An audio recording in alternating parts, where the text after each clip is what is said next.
সংবাদ সবাইকে স্বাগত জানাচ্ছি। আমি ফিরোজ তোহা। শুরুতেই সংবাদ শিরোনাম জানিয়ে দেব এই মুহূর্তে হাতে পাওয়া সর্বশেষ গুরুত্বপূর্ণ আপডেট বাংলা সংবাদ। শুরুতেই থাকছে ফাঁক দিয়ে ঢুকে কেউ যেন ঐক্য বিনষ্ট করতে না পারে ডাক্তার শফিকুর রহমান। বাংলাদেশ জামায়াত ইসলামীর আমির ডাক্তার শফিকুর রহমান বলেছেন, যারা আমাদের নিষিদ্ধ করেছিল জনগণ তাদের নিষিদ্ধ করে দিয়েছে।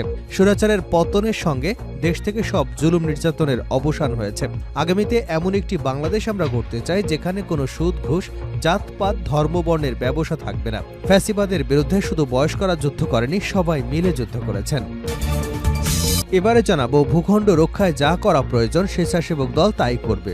ঢাকা জেলা স্বেচ্ছাসেবক দলের আহ্বায়ক নাজমুল হাসান অভি বলেন, বাংলাদেশের সার্বভৌমত্ব ও ভূখণ্ড রক্ষা করতে যখন যা করণীয় দেশের জনগণকে সঙ্গে নিয়ে স্বেচ্ছাসেবক দলসহ বিএনপি নেতাকর্মীরা তাই করবে। দেশকে অস্থিতিশীল করবার জন্য পতিত স্বৈরাচার শেখ হাসিনার ষড়যন্ত্রের প্রতিবাদে আয়োজিত এক সমাবেশে তিনি এসব কথা বলেন।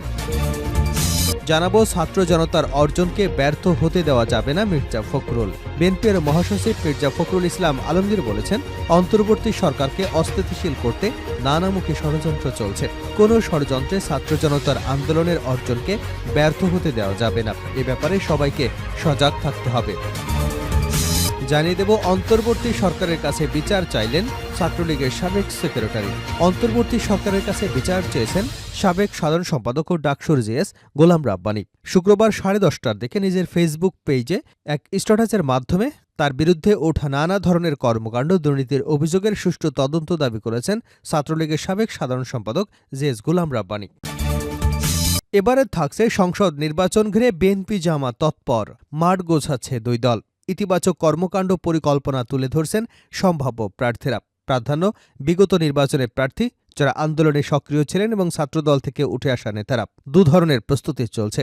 নিজেরাই 300 আসনে প্রার্থী দেবে, তারিখ ঘোষণার পর পরিস্থিতি অনুযায়ী সিদ্ধান্ত নেবে একক না জোটবদ্ধ অংশগ্রহণ। এবং সর্বশেষ জানাবো আন্তর্জাতিক সংবাদ। লেবানন থেকে কেন পিছু হটল ইসরায়েল? ইসরায়েলের উত্তরাঞ্চলে আরেকটি অপ্রয়োজনীয় যুদ্ধের সমাপ্তি ঘটল বুধবার। আর তা হল তেমন কোনো আপত্তি ব্যতি রেখে অম্লতা এবং তিক্ততার সঙ্গে ক্ষোভের সংমিশ্রণ ঘটিয়ে নিহত মানুষেরা তো সবাই কবরেই চলে গেছে।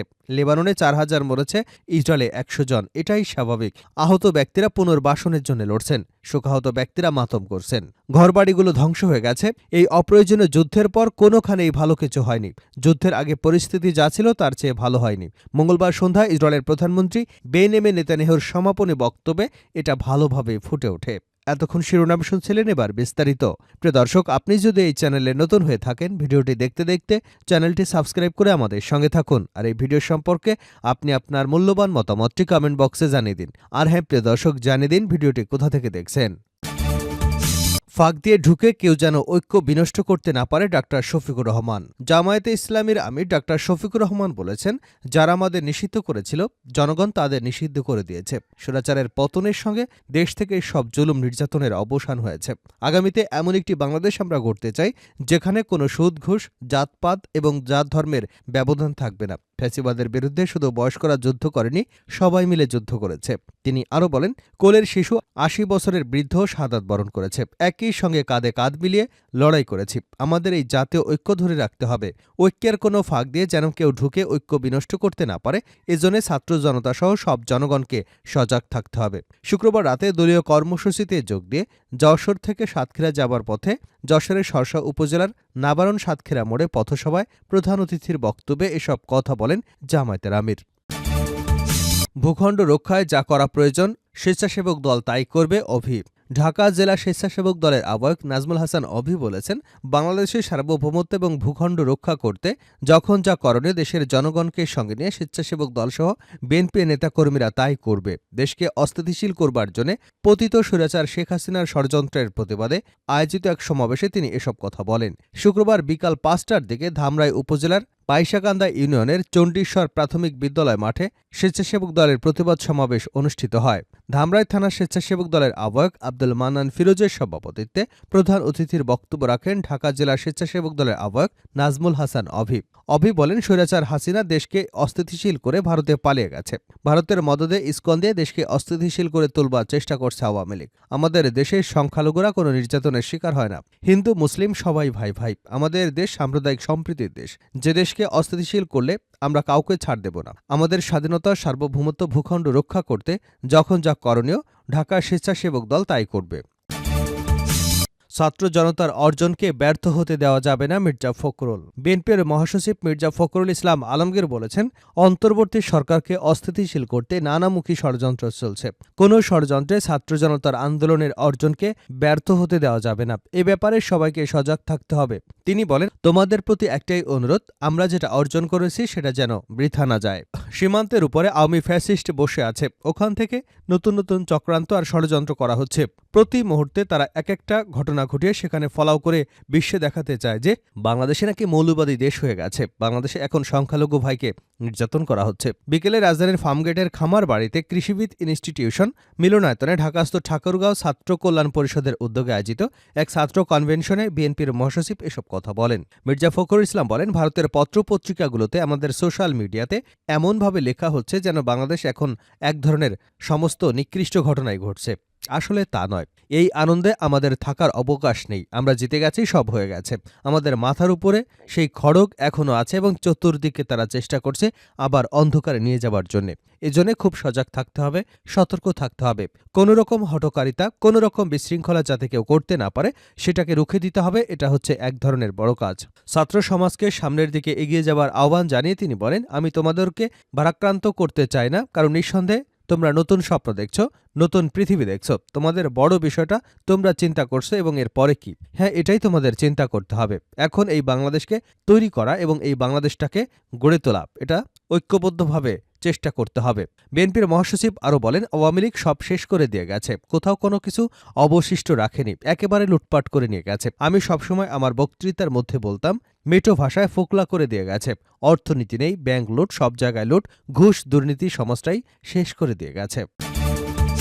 অন্তর্বর্তী সরকারের কাছে বিচার চাইলেন ছাত্রলীগের সাবেক সেক্রেটারি। অন্তর্বর্তী সরকারের কাছে বিচার চেয়েছেন ছাত্রলীগের সাবেক সাধারণ সম্পাদক ও ডাকসুর জিএস গোলাম রাব্বানী। শুক্রবার রাত 10:30টায় ফেসবুকে নিজের ভেরিফাইড আইডিতে এক পোস্টে নিজের বিরুদ্ধে ওঠা নানা ধরনের কর্মকাণ্ড এবং দুর্নীতির অভিযোগের সুষ্ঠু তদন্ত দাবি করেছেন ছাত্রলীগের সাবেক সাধারণ সম্পাদক। গোলাম রাব্বানী লেখেন, রাজনৈতিক পথ চলার প্রারম্ভ থেকে বঙ্গবন্ধুর আদর্শ ধারণ করে দলমত নির্বিশেষে যে কোনো ন্যায়সঙ্গত দাবির প্রতি সংহতি এবং সমর্থন জ্ঞাপন, দুর্নীতি অনিয়মের বিরুদ্ধে সাধ্যমতো প্রতিবাদ জানিয়েছে। কর্ম আচরণে দলের সুনাম এবং জনসমর্থন বৃদ্ধির চেষ্টা করেছে। নিজ দলের কাছেও ন্যায় বিচার পাননি জানিয়ে তিনি বলেন, যে দলের জন্য লালিত আদর্শের জন্য জীবন যৌবনের শ্রেষ্ঠ সময়টুকু উজাড় করে দিয়েছি, শত শত ঝুঁকি নিয়েছি, সে দলের কাছ থেকে চরম অন্যায় আচরণের শিকার হওয়া, বারংবার আত্মচিৎকার করেও প্রাপ্য ন্যায় বিচার না পাওয়ায় হতাশ, কষ্ট এবং এতটাই তীব্র তা কেবল অন্যায় ভুক্তভোগী অনুধাবন করতে পারে। জাবি সাবেক ভিসি ফারজানার বিষয়ে গোলাম রাব্বানী লেখেন, নিজের এবং পরিবারের দুর্নীতির অনিয়ম আড়াল করতে জাহাঙ্গীরনগর বিশ্ববিদ্যালয়ে প্রমাণিত মহাদুর্নীতিবাজ সাবেক ভিসি ফারজানা ম্যাডামের তথ্য প্রমাণবিহীন মনগড়া মৌখিক অভিযোগ এবং কতিপয় স্বার্থদ্বন্দ্বের ষড়যন্ত্রে পরিকল্পিত মিডিয়া ট্রায়ালে আনিত অভিযোগের বিপরীতে আত্মরক্ষা সমর্থনের ন্যূনতম সুযোগ না পেয়ে নির্ধারিত সময়ের আগেই দায়িত্ব থেকে পদত্যাগ করতে হয়েছে। যে পদত্যাগপত্র আপার নাম ব্যবহার করে ছলনার আশ্রয়ে মিথ্যা করে নেওয়া। শেষ করছে আন্তর্জাতিক সংবাদ দিয়ে। লেবানন থেকে কেন পিছু হটল ইসরায়েল? ইসরায়েলের উত্তরাঞ্চলের আরেকটি অপ্রয়োজনীয় যুদ্ধের সমাপ্তি ঘটল গত বুধবার, আর তা হল তেমন কোনো আপত্তি ব্যতি রেখে এবং অসলতা ও তিক্ততার সঙ্গে ক্ষোভের সংমিশ্রণ ঘটে নিহত মানুষেরা তো সব কবরেই চলে গেছে। লেবাননে 4000 মরেছে, ইসরায়েলের 100 জন। এটাই স্বাভাবিক। আহত ব্যক্তিরা পুনর্বাসনের জন্য লড়ছেন, শোকাহত ব্যক্তিরা মাতাম করছেন, ঘরবাড়িগুলো ধ্বংস হয়ে গেছে। এই অপ্রয়োজনীয় যুদ্ধের পর কোনোখানেই ভালো কিছু হয়নি। যুদ্ধের আগের পরিস্থিতি ছিল তার চেয়ে ভালো হয়নি। মঙ্গলবার সন্ধ্যায় ইসরায়েলের প্রধানমন্ত্রী বেনিয়ামিন নেতানিয়াহুর সমাপনী মন্তব্যে এটা ভালোভাবে ফুটে উঠেছে।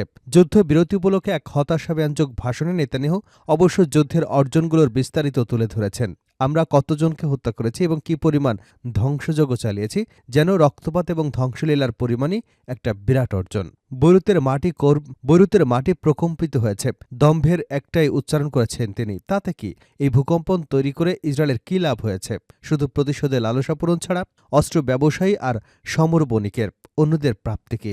নেতানিয়াহু এক মুহূর্তের জন্য একটি ভিন্ন ভবিষ্যতে রূপালী আশা রেখে যাওয়া কোনো চেষ্টাই করেননি, বরং প্রতিশ্রুতি দিয়েছেন যে পরবর্তী দফায় হত্যা এবং ধ্বংসযজ্ঞ চালাতে কোনো দ্বিধা করবেন না। ইসরায়েলের অভিষ্ট হল তলোয়ার দিয়ে বেঁচে থাকা, শুধু তলোয়ার দিয়ে চিরকাল বেঁচে থাকা। বেশিরভাগ ইসরায়েলির মানসিকতাও একই রকম। যুদ্ধবিরতিতে কিছু আপত্তি উঠেছিল, নেতানিয়াহুর অনুগতরা কষ্ট করেই সেটা গিলেছিল। অস্বস্তি লজ্জায় পতিত হয়েছেন, কারণ আরেকটি যুদ্ধ আপাতত শেষ হল রাজনৈতিক শিবিরে কোনো জয় উল্লাস ছাড়াই। আসলে আমাদের এই প্রান্তে এরকম উল্লাস যুদ্ধ শুরু করবার জন্য সংরক্ষিত, শেষ হবার জন্য নয়। সঙ্গতভাবেই প্রশ্ন ওঠে, এই সহিংসতার প্রদর্শনী থেকে কি ফায়দা হয়েছে? ইসরায়েল কি আগের চেয়ে এখন নিরাপদ? অর্থনীতি কি চাঙ্গা হবে? মানুষজন কি উজ্জীবিত হবে? শুধু ক্ষয়ক্ষতির স্তূপ বেড়ে অভূতপূর্ব উচ্চতায় উঠেছে। প্রথম দিন থেকে এটা স্পষ্ট ছিল যে দুই রণাঙ্গনে যুদ্ধ চালিয়ে উত্তম কোনো ভবিষ্যৎ মিলবে না, আর সেটা ঘটে যখন জনমনের তুষ্টি অর্জনের জন্য প্রতিপক্ষকে সাহায্য করতে যুদ্ধে লিপ্ত হয়। তারা সবাই বলবে কোনো বিকল্প ছিল না, আগে বলেছে ওরাই শুরু করেছে, তারা আত্মরক্ষার দাবি করেছে। এগুলো যদি সত্যিই বটে, কিন্তু প্রশ্ন হলো পাইকারি হারে হত্যাযজ্ঞ চালিয়ে যে নতুন ধরনের অভিযানের পথ খোলা হলো, তার কি লক্ষ্য অর্জিত হলো? কি পাওয়া গেল গণহারে হত্যা এবং ধ্বংসযজ্ঞ চালিয়ে, যা এরই মধ্যে দুনিয়া জুড়ে সৃষ্টি করেছে ঘৃণা? সেই ঘৃণাকে আরও বাড়িয়ে দিয়েছে বহুগুণ।